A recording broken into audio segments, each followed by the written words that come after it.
왜? 허리인가? 아씨, 이 새끼는 적당히를 몰라요. 적당히.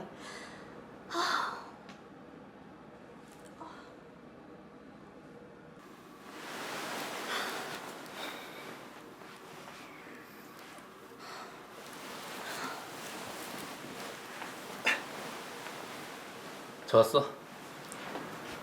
나 힘들어요. 별로였나 보네. 그럼 다른 걸로 해볼까? 또 하게요? 오늘 우리 두 분밖에 못했잖아. 그리고 나 요즘에 새로운 거 연구하고 있거든. 나 힘들어요. 더는 못해. 당신은 가만히 있으면 돼. 내가 다 해. 당신은 손은 까딱해도 돼. 정말 힘드시겠다. 매일매일이 힘든 날이었습니다. 사실 애들 내 키우는 것만도 제게 너무 벅찬 일이었는데 매일 밤 남편을 상대하는 건 애 내 키우는 것보다 절 더 힘들게 했습니다. 진짜. 그래도 애들 보며 참자 견뎌내고 있었는데요. 엄마, 이 하얀이 이렇게 하고 있다. 헤헤. 뭐? 뭐야, 애 보는데. 뭐야, 애 보는데. 뭐야, 애 보는데. 어머.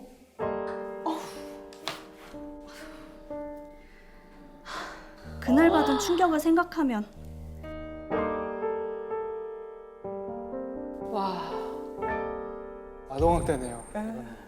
아 이게 이제 아동학대가 되는 아동학대 될수 거예요? 있죠. 이게 남편 이런 걸 보고 있었던 거예요? 그쵸, 근데 그냥 틀어놨나 봐요. 그렇지. 어머. 저거 집에서 저렇게. 어머. 어머. 이게 뭐예요? 당신 미쳤어요? 이런 걸 왜 봐요? 아니 나도 혼자 해결하려면 이게 필요해. 당신이 왜 혼자 해결해요? 야. 아니 당신이 맨날 파워 청소 받자. 시켜주니까. 어? 어쩔 수가 없었습니다. 그렇다고 남편이 만족할 수 있게 하는 건 도저히 자신이 없었습니다. 어쩌면 남편 말대로 이게 서로에게 최선의 방법이 될 수도 있다고 생각했습니다. 보더라도 저렇게 아이들한테 노출되지 않게 봐야지. 그죠? 아니, 낮에 미친 듯이 무에타이나 이런 걸 하고 들어오면 지쳐서 자게. 왜 남자애들 기운 빠지고 들어오면 잘 자잖아요. 남자애들 그래서 다 태권도 네. 배우듯이. 아니, 저렇게까지 기운이 좋단 말이에요? 그러니까요. 대단하다. 장어를 얼마나 드셨길래 저러지? 그러게. 와. 그러고는 18년이 지났습니다. 나름의 방법을 찾은 저는 계속 남편과 살고 있습니다. 우리 남편, 이제 성욕은 좀 줄었냐고요?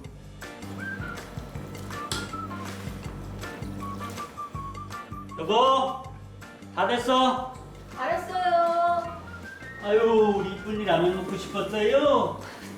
맛있게 끓여줄게. 엄청 자상하시네.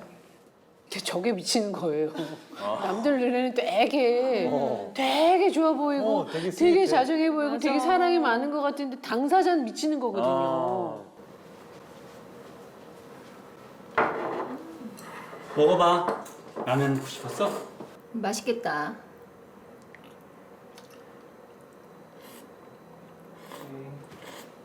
라면 끓여졌으니까 오늘은 해줘야 해. 좀 징그러워, 이제. 남편의 성욕은 줄어들지 않았습니다. 내일 모레 60을 바라보는 지금도 여전합니다. 내일 모레 60이라고요? 대단하시다 근데. 지난번하고선 벌써 일주일째야. 그런데 당신 회사 이렇게 오래 쉬어도 돼요? 아, 괜찮아. 아, 내가 썼는데 누가 뭐래? 아무리 연차를 다 쓴다고 해도 한 달이면 너무 긴데. 아, 그동안 내가 제대로 못 쉬었잖아. 이참에 좋지. 당신하고 함께하니까 얼마나 좋아.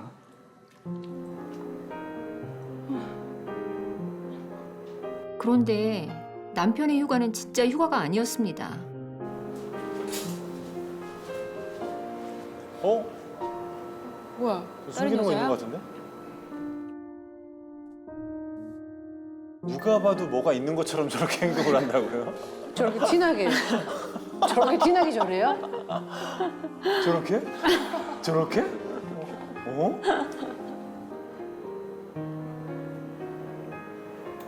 뭐지? 저 뭐죠? 뭘까?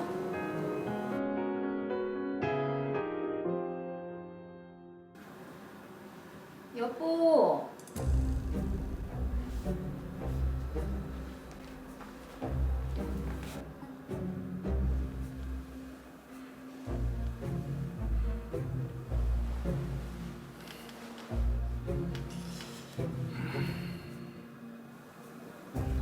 무슨 저 지문인식이 판도라의 상자를 연다. 판도라의 상자. 열었다, 열렸습니다. 쓰는 열었다. 날 텐데. 네. 자, 과연? 바람 피고 있는 거 아니야? 그래서 이런 분들은 숨기려고 이 손가락으로 지문 안 한다 그러잖아요. 어떤 분은 팔꿈치로 해놓는 거죠. 아 이게 돼요? 그래요? 아니, 발가락.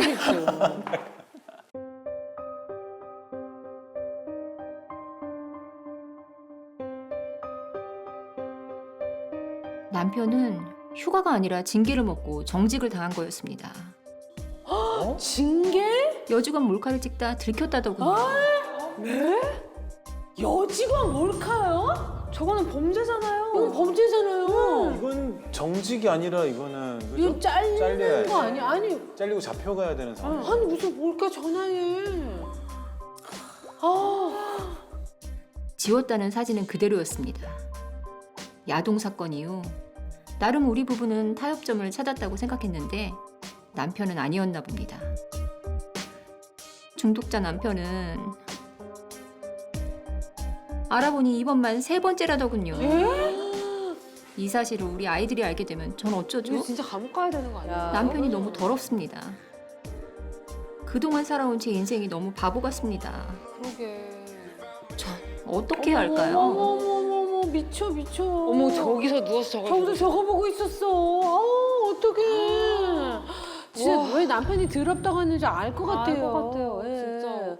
야, 이 정도면 진짜 너무 이 사연 센 거 아니에요? 이건 진짜 감옥에 가야 되는. 그렇죠. 지금 감옥에 저 안방에 있어야 될 게 아니라 깜방에 계셔야 되는데 아니 나름 합의점을 찾고 18년 동안 참고 잘 살아오셨다고 네. 하는데 그동안은 사실 범죄까지는 아니었잖아요. 좀 심하다 싶을 정도인데 저 정도면 지금 범죄거든요. 그렇죠. 그러니까 범죄를 저지른 걸 알게 됐을 때 저 사연 보내주신 분의 사연자의 심정이 얼마나 참담했을까라는 생각이 들어요. 그리고 아이도 넷이나 있다고 하셨잖아요. 그 아이들이 우리 아빠가 여직원 몰카를 찍는 성범죄자야. 야, 어떻게 살아요? 너무 상처받을 것 같은데요.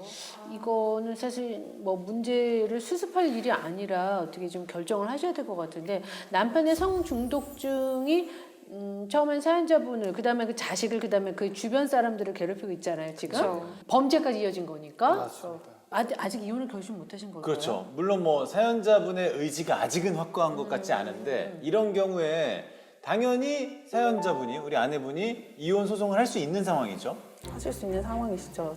네. 지금 남편이 이제 성범죄자로서 이제 징계 절차에 들어갔다는 것은 피해자가 어떤 문제를 제기해서 아마 형사 고소도 이어졌을 거라고 생각이 되는데요.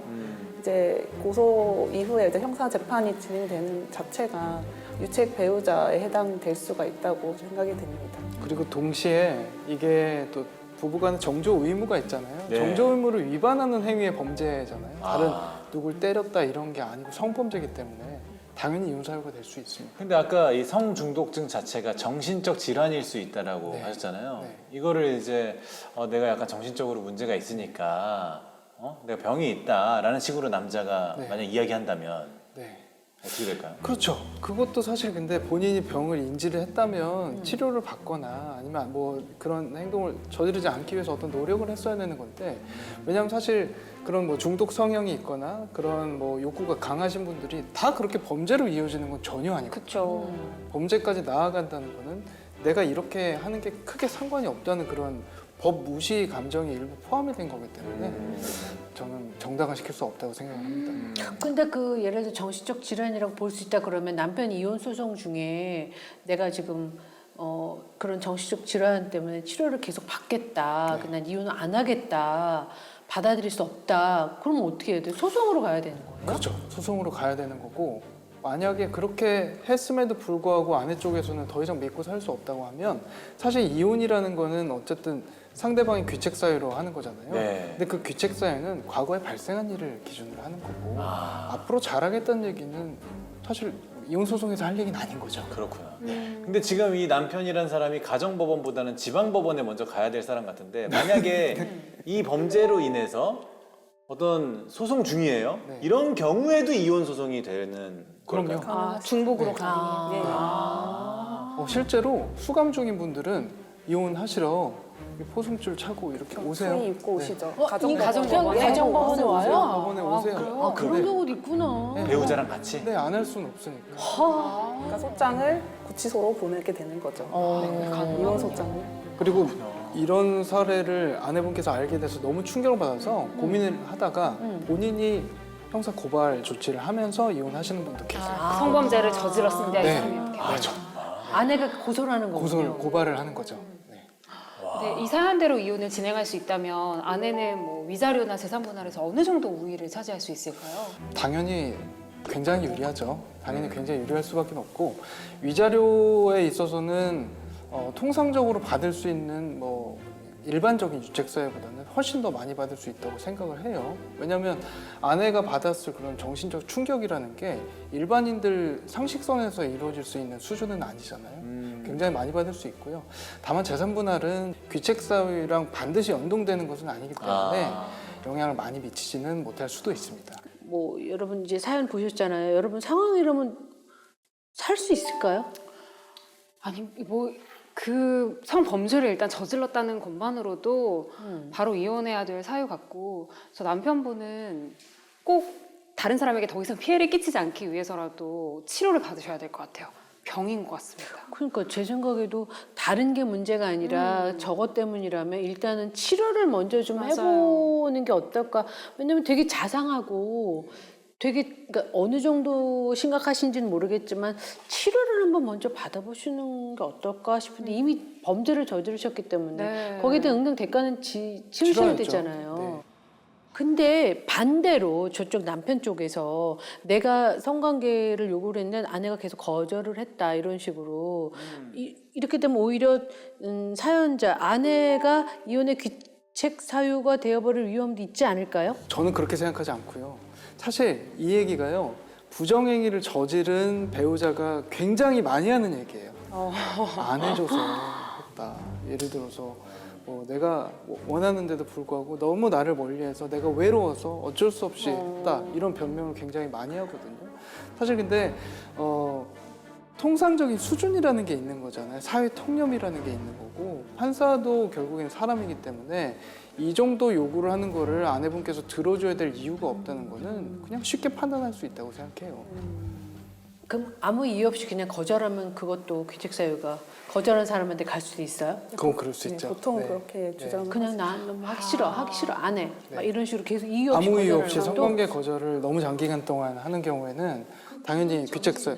그 기간이 정해져 있나요? 얼마나 되나? 어느 기간인가요? 어느 정도 재판으로 가는 경우에는 1년 이상 안 하는 경우 그런 경우에 3년 이상 안 했다 이런 경우에는 대부분 이혼 사유가 돼요. 아무 이유 없이 1년 이상 성관계를 거절하면 네. 거절한 그 사람에게 귀책 사유가 가는 거예요. 그렇죠. 그리고 그 성관계 어쨌든 부부간에 그 성 문제가 있는 건데 그거를 해결하기 위한 어떤 노력이나 절차를 거쳤는지 여부도 여기서 다시 또 봐야 되는 거죠.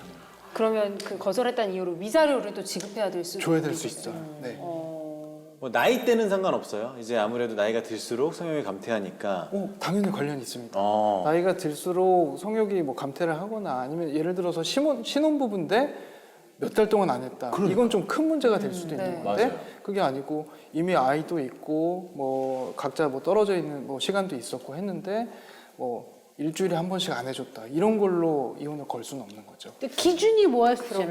아니 한 달에 한 번 하면 되지. 그게 뭐가 여자는 그러고 남자는 그게 아니고 이것도 일주일에 한 번은 해야 되는데 계속 이게 애매하지 않아요 기준이? 맞아요. 그래서 그런 경우에는 양쪽 다 귀책 사유가 있다는 쪽으로 그럴 때는 쌍방으로. 네, 서로 노력하지 않았다. 귀책 사유가 어느 일방에게만 있지 않다고 판단된다. 이렇게 결론이 나는 편이죠. 저희 아마 이 방송하면 이 문제에 대한 사연이 꽤 좀 올라올 것 같긴 하거든요. 그러게요. 네. 이 부부 관계라는 게 참 어렵네요. 건강한 부부 관계. 합법적으로 성관계를 할 수 있는 가장 유일한 그렇죠. 관계가 부부잖아요. 네. 근데 그 관계가 건강하지 못하다면 이미 뭐 서로에 대한 믿음이나 이런 것들이 깨진 상태이기 때문에 참 쉽지 않은 문제인 것 같아요. 그죠? 만약에 이 사연자분의 상황이라면 어떠실 것 같으세요? 병원을 데려가서 일단. 중독 치료를 한번 시켜볼 것 같아요. 왜냐면 잘 모르겠지만 그냥 이분 되게 평상시에 되게 잘하고 되게 자상하고 그런 면도 보였거든요. 네. 그러니까 한번 얘기를 해서 근데 이제 그 범죄를 안 저질렀다는 전제하에 예. 성범죄는 용서받을 수 없고 근데 그걸 안 하고 그냥 단지 너무 섹스 중독이 심해서 내가 너무 힘들고 미칠 것 같다라는 상황이라면 한 번은 치료를 한번 아니면 정신과 상담이라든가 이런 걸 좀 해서 좀 그런 노력을 좀 했는데도 안 되면 이혼을 할 것 같아요. 저는. 최희 씨는? 저는 근데 저 너무 피곤해요. 요새 많이 피곤해 육아에 보여요. 많이 지쳤어. 이미 너무 네. 그렇게 과도한 욕을 한다면 네. 제가 못 버텼을 것 같긴 해요. 신혼인데도 불구하고. 네, 그리고 아이도 넷이나 있었잖아요. 그렇죠. 근데 이렇게 오랫동안 나와 어떻게 보면 가치관이 다른 거라고 생각이 들거든요. 성에 대한 가치관도 다르고. 근데 그렇게 가치관이 안 맞는 사람과 오랫동안 함께할 수 있었을까라는 생각이 들어요. 어떠실 것 같아요?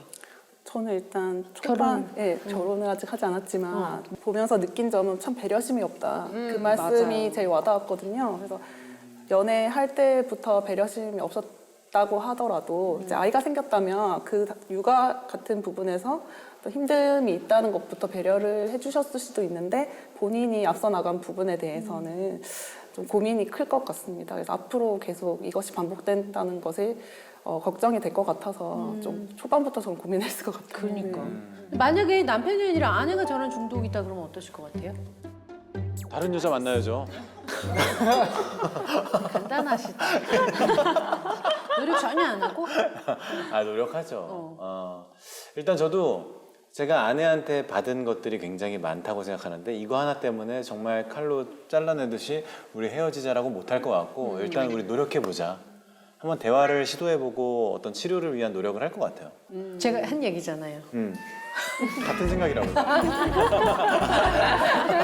다른 생각 어떠실 것 같아요?